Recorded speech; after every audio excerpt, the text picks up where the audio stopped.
the Desert Tiger Podcast.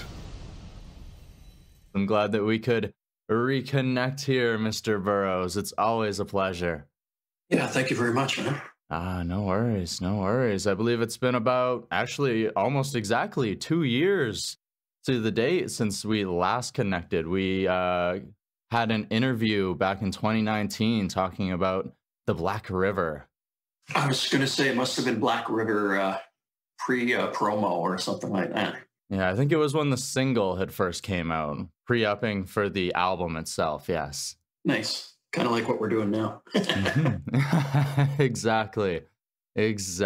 So I think I'd want to start off from exactly that point, as we talked about Black River and you guys released the EP itself at the end of 2019 there, and you had planned quite a bit of hype around it. You were going into a 30th anniversary year, the Saints and Sinners tour, and then everything sort of came to a halt. So how does the Tea Party sort of adapted to conquer through this last year here? Well, being a band, I guess, compared to many, we don't live near each other at all. So I'm in Ontario. Stuart is in Vancouver, and Jeff is on the east coast of Australia. So it makes for everyone, rightfully so, was, at us like, come on, do a studio thing or do something where it's easy enough to connect to each other. And I'm like, that's impossible at the moment. It's really impossible. So we did what we thought was the next best thing, and we did a couple covers that we were able to sort of shoot a little video for Isolation, which I thought was really different. And it's actually up for a couple of awards, which really has nothing to do with us. But our friend who put it all together for us in Australia, he's in some independent film festivals in Toronto, Montreal, London, UK. Tons of cool stuff, accolades for him. So for us, that was about all we could do. And then we've been sitting on the Summertime and others for a while. And then we had just decided, okay, let's go now, because it's looking like possibly, fingers crossed, we may be able to tour come November. But it was just time for this one to come to fruition. And we literally wrote this 2 Octobers ago. So after the Black River tour, we went in studio and stayed at Stuart's place. Jeff always stays at Stuart's place, and I just grab a hotel down the road.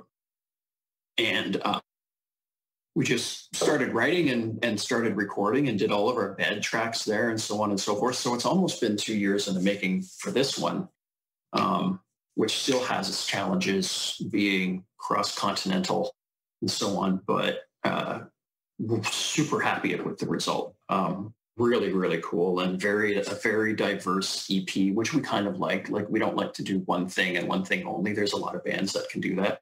So there's a lot of hype around Summertime about, how great it is and how great a rocker it is. And then there's 10% of them going, but where's that doom and gloom Tea Party that I love? So you can't win them all. One song, I guess, does not define an album, and we've never been a singles band. So don't lose hope. We're still pretty mean. Well, it's the group has always had a very eclectic sound from the beginning all the way back to Splendor Solace, all the way to that Black River EP, where it's always has that variance of, you're going to have exactly that doom and gloom that maybe is what people are a little more onto, but you always have those happy and energetic and powerful songs as well. Yeah, and if not, they're hopeful, or they turn hopeful. And we've always been about, as much as we can without compromising our integrity, I suppose, but we've always been about, let's just let it flow. Whatever happens, happens.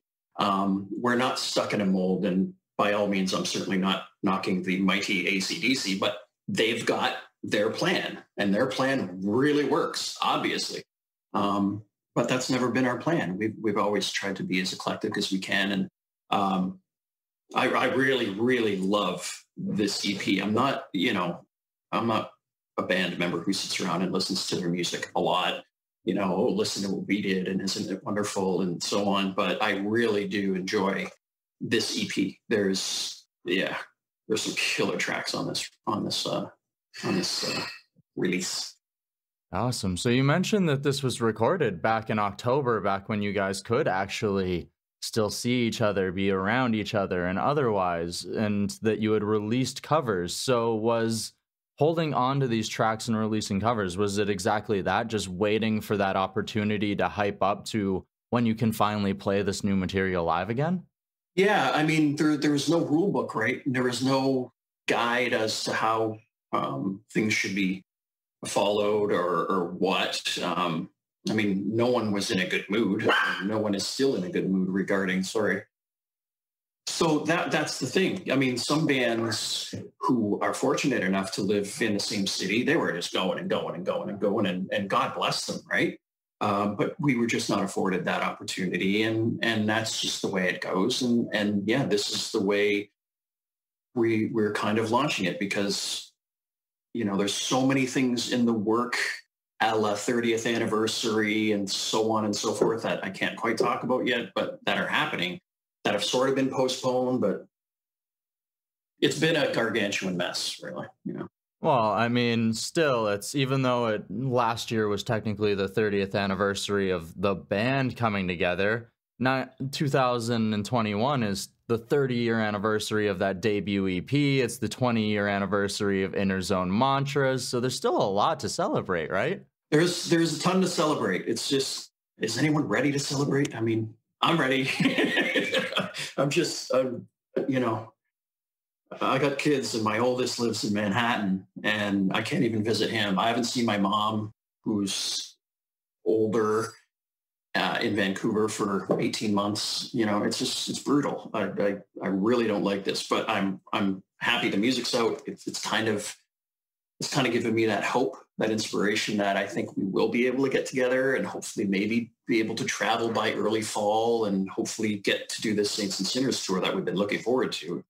If for some reason that doesn't happen, I don't know. I think they might pull the plug. It's just trying to keep four bands on the same trajectory after months and months and months and months. It's just, it's hard. Everybody has, believe it or not, everybody has lives outside of their bands. And you look at someone like Hugh from the Headstones. I mean, he's filming right now. So he's in LA doing his acting work. Well, we can't pull him from that. And then, David Usher has his IT work, and we can't pull him from that. And then I got my work, it's his work, and Jeff has his solo work. And it's kind of hard to wrangle everyone. And it's, I don't know. I just really hope it happens in November, because it's such a different thing for Canada, I think, to put together a package like this.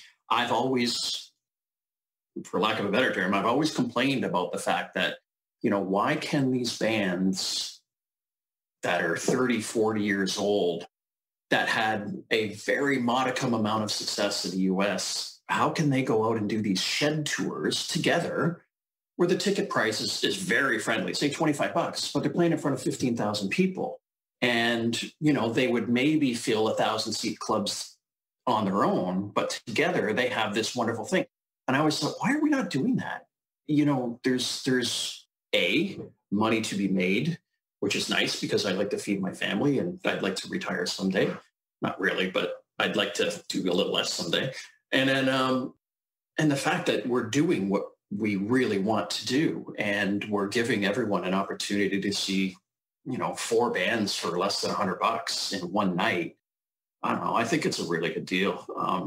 And I just hope it comes off. I hope, I don't know. I just keep knocking on wood, Well, and it's, as you said, it's a really good deal. It has the opportunity for people to come together maybe a little bit more than they would otherwise.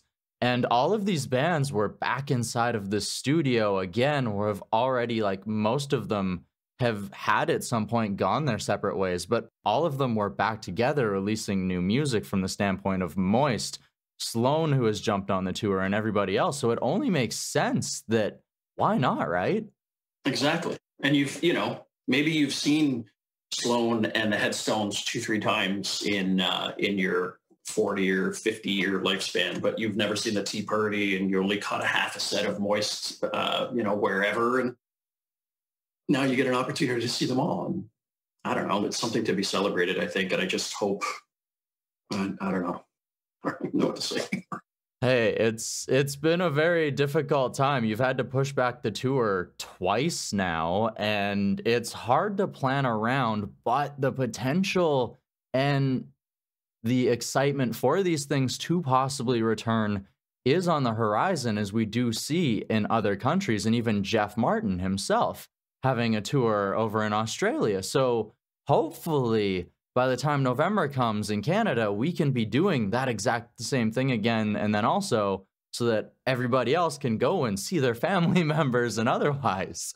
Exactly. Even if there's a small amount of protocol in place, who cares? Just let's ride the storm and then continue it onto that positive path. And then hopefully in 5 years, we'll be almost back to normal. But, if wearing a mask at a concert is the biggest problem you have, then great.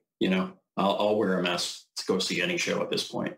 After over a year of no live music, that's a small price to pay. Yeah. Concession stands may suffer, but that's none of my business, so I don't care. As long as the tickets come in and the merch flies off the shelves, let's go. More money for merch. I sound like a shameless capitalist in a band, but honestly, we've been out of work for almost 2 years, and even worse, I feel bad for our road crew people across the world, and our lighting designers and our front house technicians and our management. I mean, not all managers are, big fat white guys smoking cigars, drinking champagne. I mean, there's people out there that are men and women that are young and doing the hustle and trying to get their lives going. And it's just, everything is on standby. And, no one is any different from anyone else in this situation. I mean, I've got all of my kids are in the same situation. I mean, one's got an album ready to go out and they're ready to tour. They're getting some tour announcements in the States, but he's still sitting on his hands. There's nothing they can do. 2 videos already done. My other son is going back to school because he can't do anything in the meantime. My other son is done, and he's just, working as much as he can when he can. But, it's ridiculous. It's so tough right now for everyone. And everyone's in the same boat. So.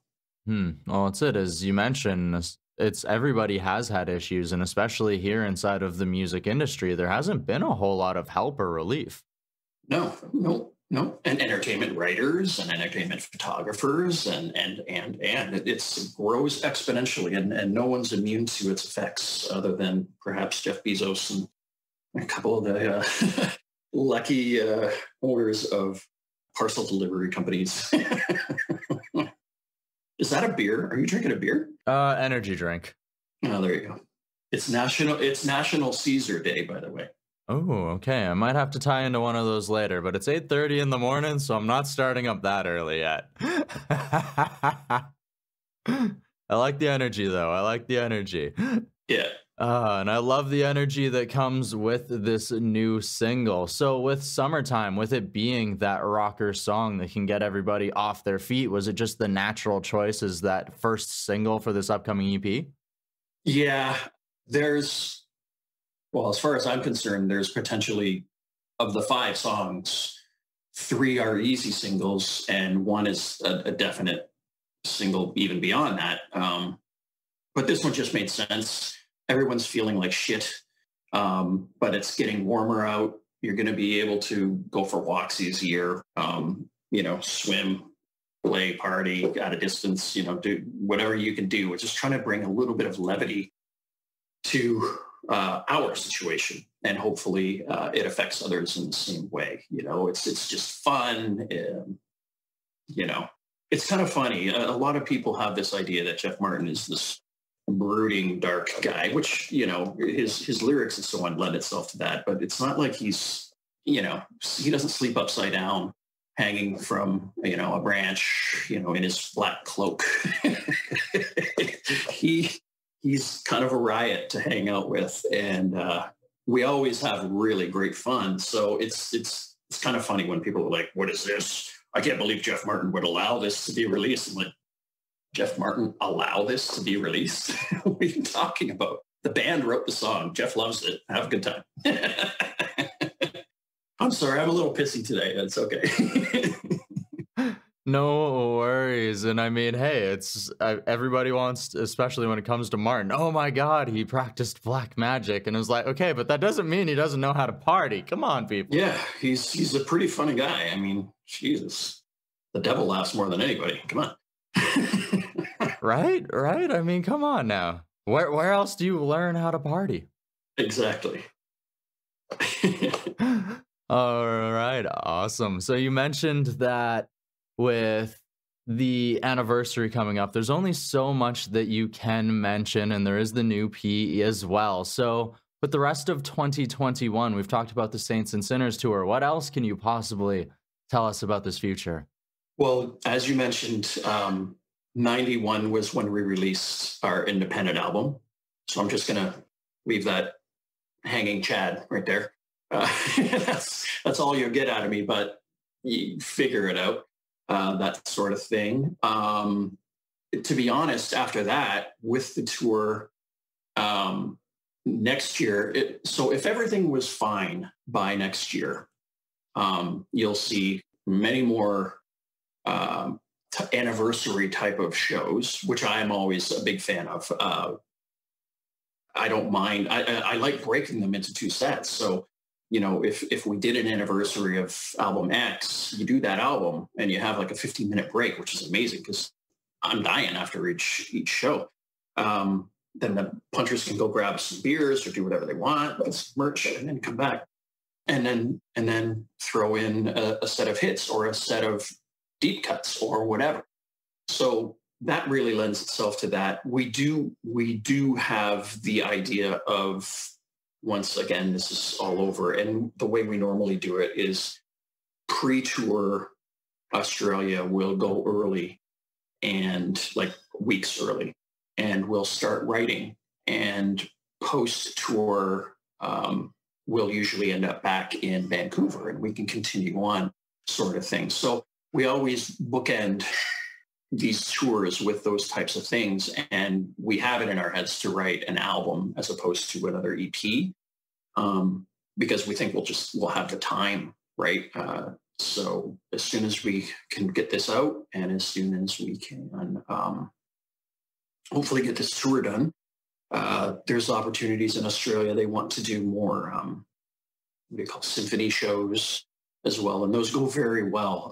Sell it really quick, and they're massive theaters, 4,000 or 5,000. It's really fun. It's a little nerve-wracking, but it's fun when you're totally prepped and you're ready to go, and there's 48 people behind you, 62 people behind you, depending on how many they gather per city, and there's a maestro or a maestro behind you, and it's amazing. So there's that to look forward. There's so much to look forward to, and you just have to try to maintain composure and not get too excited.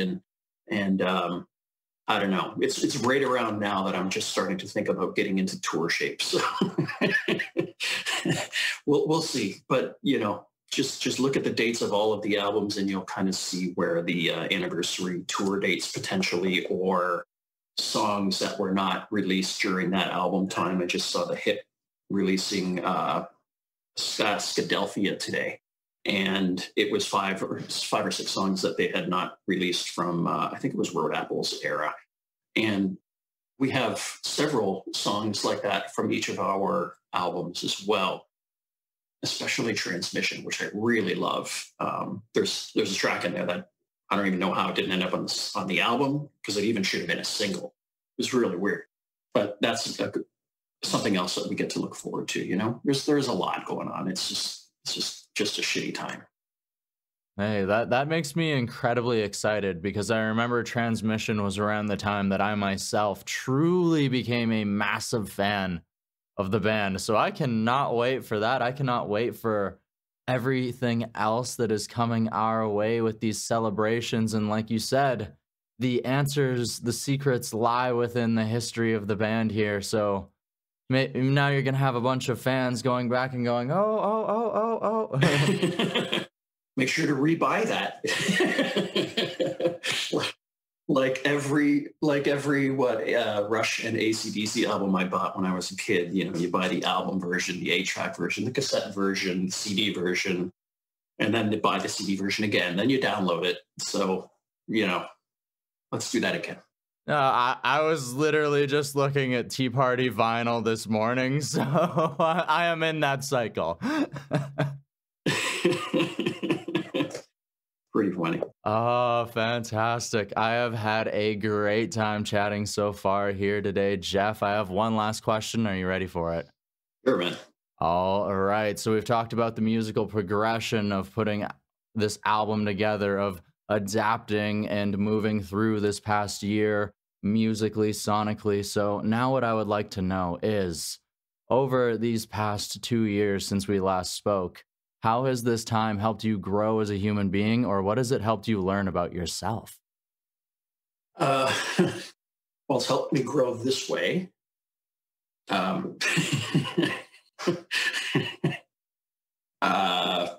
That's about it. No. Did you laugh so hard you got muted? That's funny. No, I don't know. I suppose everyone's gotten more introspective. People have started, you know, asking themselves the questions like what really matters in life. And I suppose a lot of existential moments pop up in people's minds when they're thinking, who am I? What am I? Where am I? And what am I doing? Sort of thing. And at first, I was fine, quite honestly. And 6 months into it, to be flat honest, I was like, what is going on? And that sort of quasi-depression, anxiety filters into your life.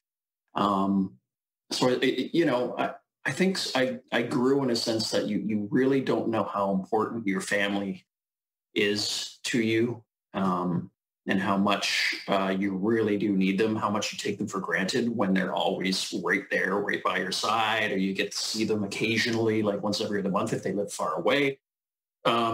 So I suppose that's been my whole growth thing, a lot of introspection, a lot of asking myself what is really important to me, and how, you know, you want to continue on with your life. And so, you know, I just did a little bit more charity than I normally do. So that's been fun because that's an easy enough transition occasionally to go online and so on. Whereas right now I'm in the process of rescheduling my drum marathon that I do yearly. And that's just, that raises money for mental health in our community. And again, I've had to do it virtually. And for a second time, I've had to change the date. And then you require more money because you have to solicit sponsors because now I've got to film it and then you've got to mix it. And it's not so that it sounds like a pristine live recording with different artists. It's just so that it's, you know, it's fair to the listener that they can actually hear what's kind of going on, mistakes and all. So yeah, we have to put in the audio, the video, the mastering and so on of this little project that just started in a bar. And now it's an empty bar with people coming in on the hour as soon as the other people leave so I can play with them. It's weird, but that's how you kind of deal with it. So that's essentially, in a nutshell, what I've done in the last kind of year and a half is work the way I normally work, but getting tired of having to, you know, transpose things virtually. But that's just kind of the way we've had to do it, right? Absolutely. Like we said, we've had to adapt in order to conquer, and it definitely sounds like you are making the most of these things, no matter how difficult they happen to be. Yeah, it's not fun. Believe me, I'm smiling and we're laughing, but you know, it's fun to get them done and to get them done properly, but it's not fun to have to jump through hoops all the time to, you know, it's literally like, what are the regulations for this? And then what are the regulations for bars? And what are the regulations for filming? Whereas normally I'd try to nap from 7 at night until 11 in the evening and then go and start playing drums from midnight until midnight with all these different artists coming in. I mean, it's super simple, super difficult, but super simple to process. And now it's just like wrangling people. Can you record it on this day? Well, they work and then they can't, you know what I mean? It's a bloody gong show. So that's it, I suppose, if anything. So I've grown existentially. I've realized how important my family are, and the fact that we're able to do certain things online and maybe work a little bit better online, I guess, is how I've grown and realized how we can deal with all this shit. Well, hopefully soon we don't have to deal with it anymore. I know. I want a pool day. I want to have people over, you know? I completely agree. It's National Caesar Day. Who am I going to make Caesars for? You know? Who's going to enjoy all these Caesars? That's right. That's That's classic. I love it. Anyway. I love it. All right, Jeff Burrows, I want to thank you so much for joining me here today on the Desert Tiger Podcast. I really appreciate it. Thank you. The Desert Tiger Podcast.